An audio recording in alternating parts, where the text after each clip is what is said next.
السلام علیکم ریڈرس، کیسے ہیں آپ سب؟ ٹھیک ہے؟ سوری فار لیٹ ایپیسوڈ، کیونکہ آج کل پہ تھوڑا فنکشن تھا جس کی وجہ سے میں ریکارڈنگ نہیں کر سکی. میں نے بہت کوشش کی اور پھر میں جب وداؤٹ ریکارڈنگ اپلوڈ کیا ایپیسوڈ تو وہ بائی چانس لائٹیں چلی گئی اور وائی فائی بند ہو گیا، جس کی وجہ سے ریکارڈنگ وہیں پہ اسٹاپ ہوگی. سوری، اپلوڈنگ وہیں پہ اسٹاپ ہوگی. تو اب میں اس کو ریکارڈنگ کر کے دین میں اب اس کو دوبارہ ری اپلوڈ کروں گی.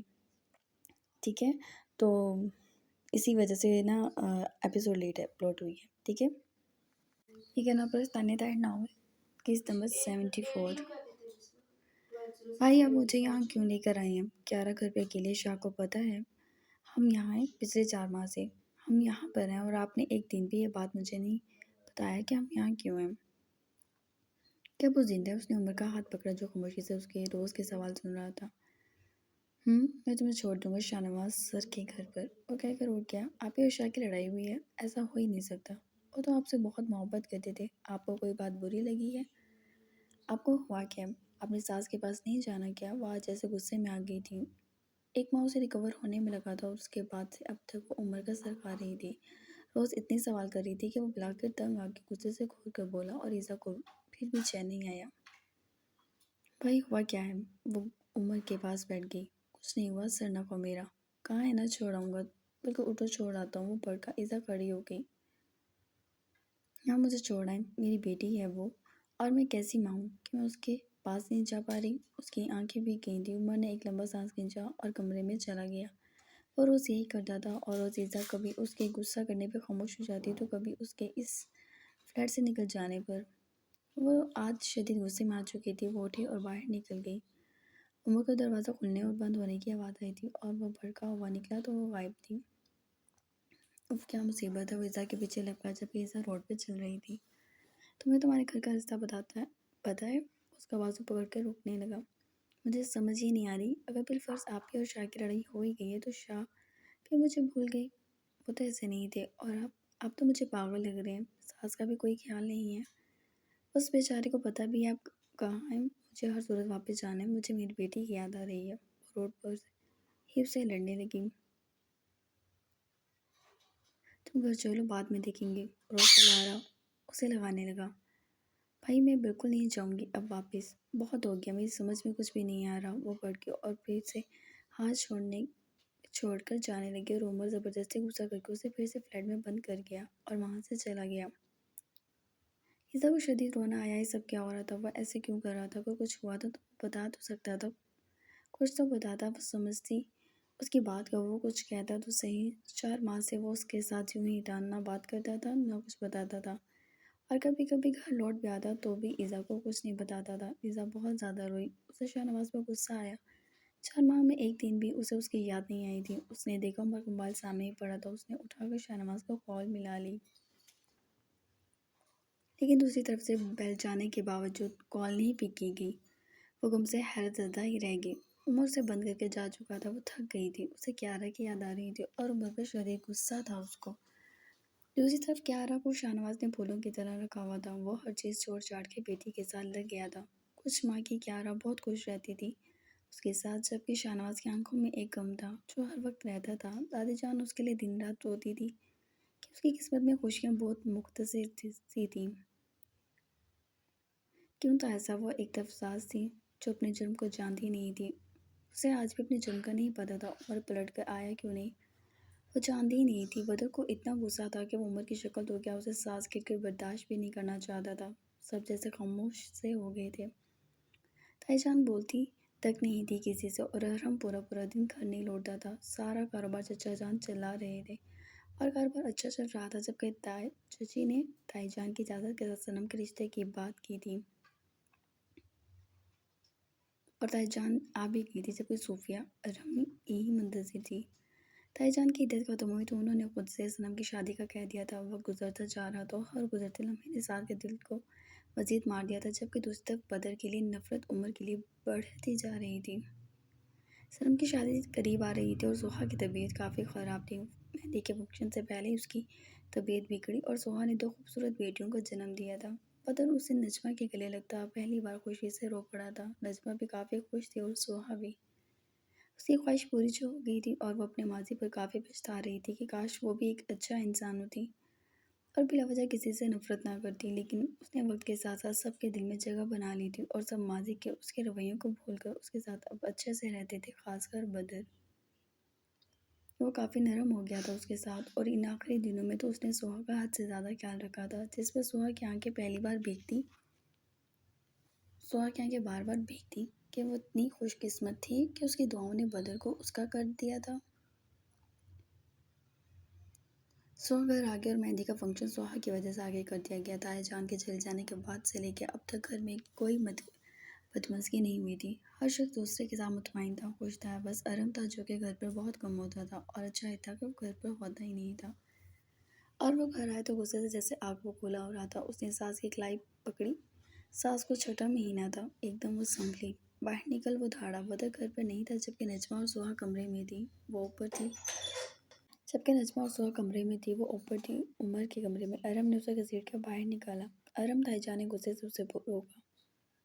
بس امی، اس کے شوہر نے میرے باپ کو جان سے مار دیا، اس منحوس کے شوہر نے مارا، میں بھی بدلہ لوں گا، اس کو اور اس کے بچے کو بھی مار دوں گا۔ وہ گرایا اور تائی جان کی آنکھیں جہاں حیرت سے پھیلی وہیں سب کی حیرانگی سے پھیل گئی۔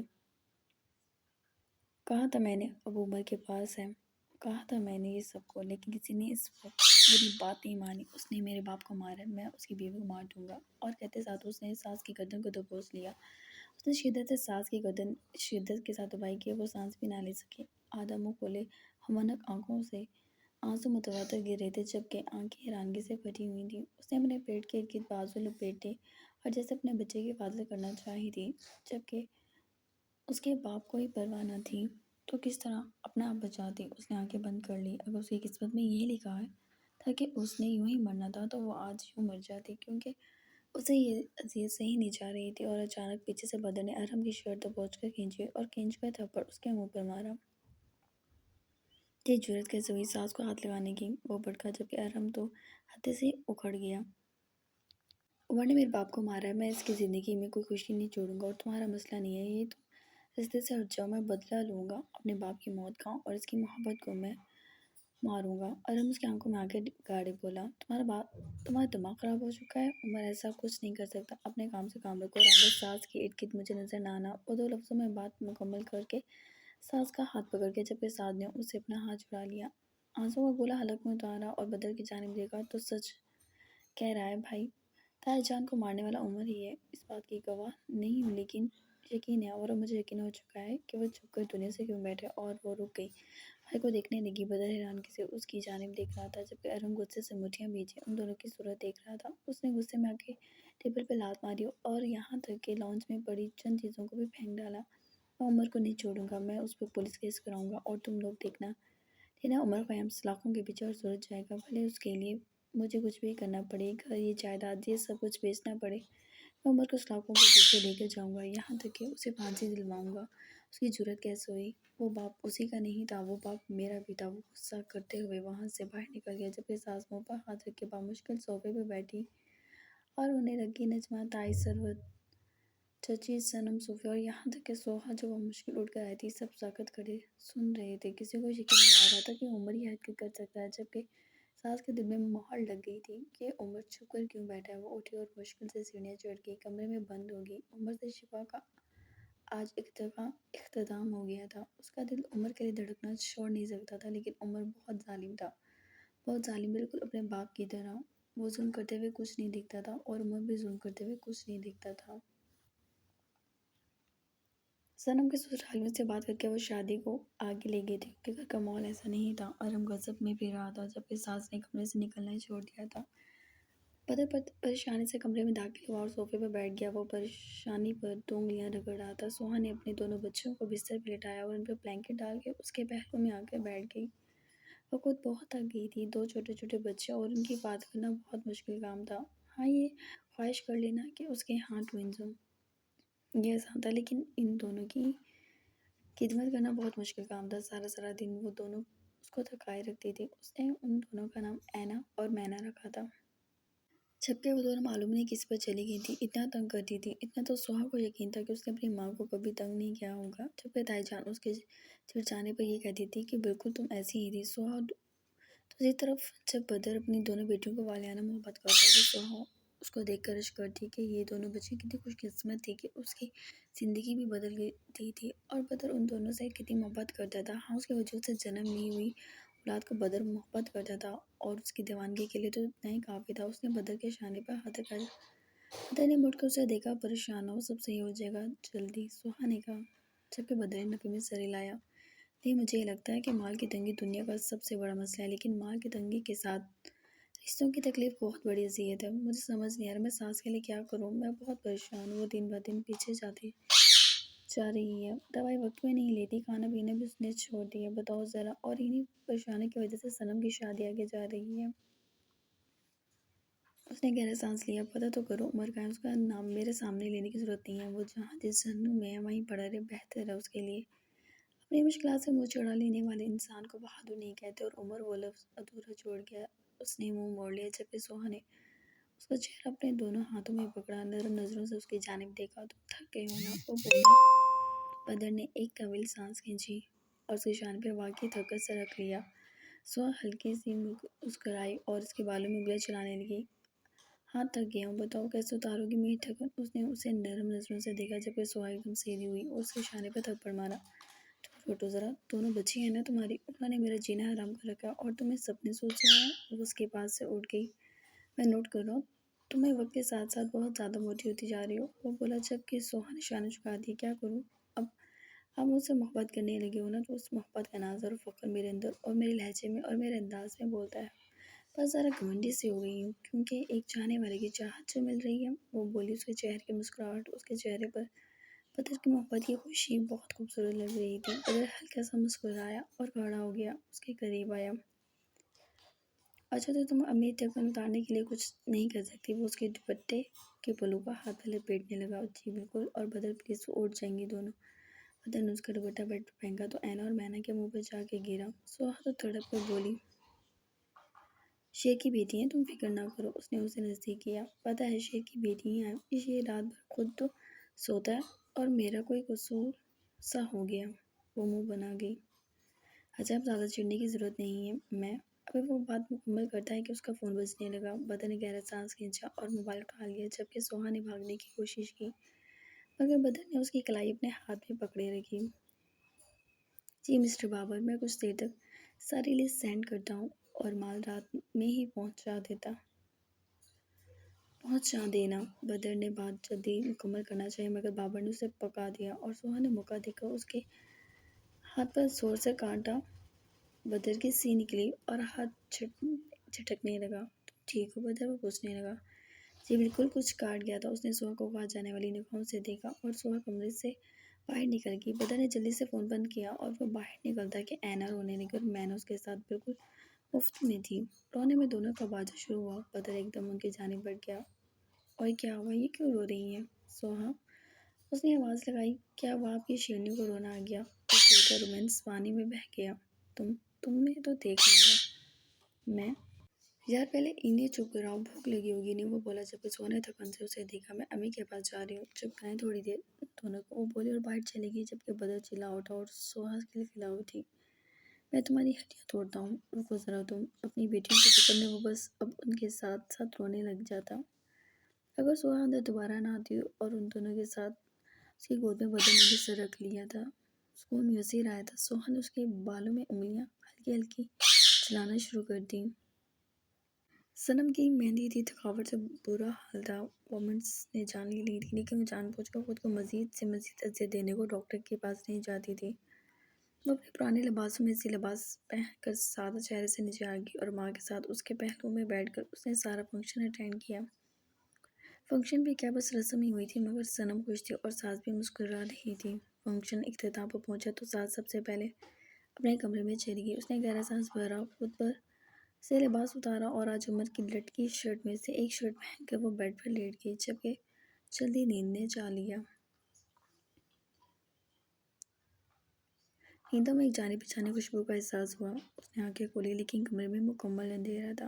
اسے محسوس ہوا کہ اس کی شرٹ کے بٹن کوئی کھول رہا ہے۔ ایک دم اس نے نیندوں میں ہی وہ جو بھی تھا اس کے ہاتھ تھام لیے۔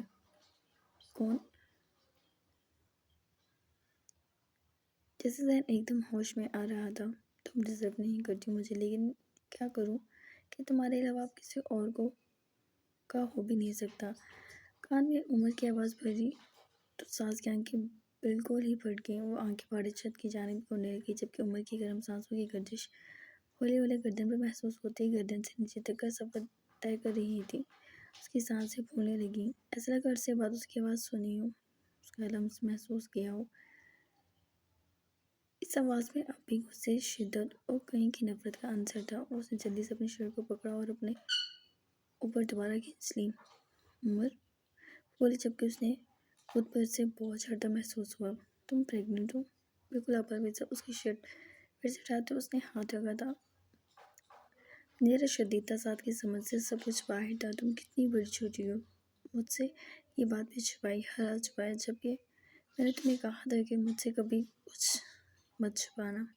اس نے اچانک لیمپ پر ہاتھ مارا اور روشنی کمرے میں پھیل گئی، جبکہ عمر اس کے اوپر تھا، گھور رہا تھا اسے۔ ساس بے یقینی سے اسے دیکھ رہی تھی۔ وہ آیا تھا اور کتنا ناپرست تھا کہ پرواہ اس کو اپنی ہی تھی۔ ساس اس کی جانب دیکھتی رہی اور اس کی آنکھوں سے آنسو بہنے لگے۔ عمر نے بے دردی سے آنسو صاف کیے۔ تمہاری نازوں کی مجھے پرواہ نہیں ہے، تمہارے جھوٹ کا انجام بہت عجز سے بتاؤں گا تمہیں۔ اٹھو، زبردستی اسے کھینچ کر اٹھایا۔ ساس کے لبوں سے سسکی نکلی، پھر ہچکیاں بند گئیں اور منہ پر ہاتھ رکھ کے وہ پوری طرح پھوٹ پھوٹ کر رو دی۔ عمر کو اس کے رونے سے فرق پڑتا تھا اور وہ سکون سے لیٹا اسے دیکھ رہا تھا۔ ایکسکیوز می، زیادہ وقت نہیں میرے پاس، مجھے چند گھڑیاں تمہارے ساتھ گزارنی ہیں۔ اور ایک دم دروازہ بجنے لگا۔ ساس نے دروازے کی جانب دیکھا اور پھر عمر کو دیکھا، جو پاؤں جھولاتے اسے ہی دیکھ رہا تھا۔ ساس اٹھ کر دروازہ کھولنا چاہتی تھی، لیکن عمر نے اس کے منہ پر ہاتھ رکھ کے اس کی گردن پر زبردست نشان بنایا تھا۔ اس کی نازک گردن کو اس نے زور سے ہونٹوں میں بیچ لیا اور اٹھ کر وہ وہاں سے چلا گیا۔ اس نے کھڑکی آرام سے پھلانگی تھی۔ ساس اٹھ کر کھڑکی کے پاس بامشکل آئی تھی۔ وہ چلا گیا تھا۔ شاہ نواز آج بہت دنوں بعد آفس آیا تھا اور بامشکل کیارا کو چھوڑا تھا اس نے۔ وہ بیٹھا ہی تھا کہ دروازہ بجا اور عمر خیام اسی جنون کے ساتھ اس کے سامنے آ کر بیٹھ گیا۔ شاہ نواز نے اسے دیکھا، ٹھہرا ہوا سمندر لگا تھا عمر کو وہ، جس کی آنکھوں میں کوئی تاثر نہیں تھا۔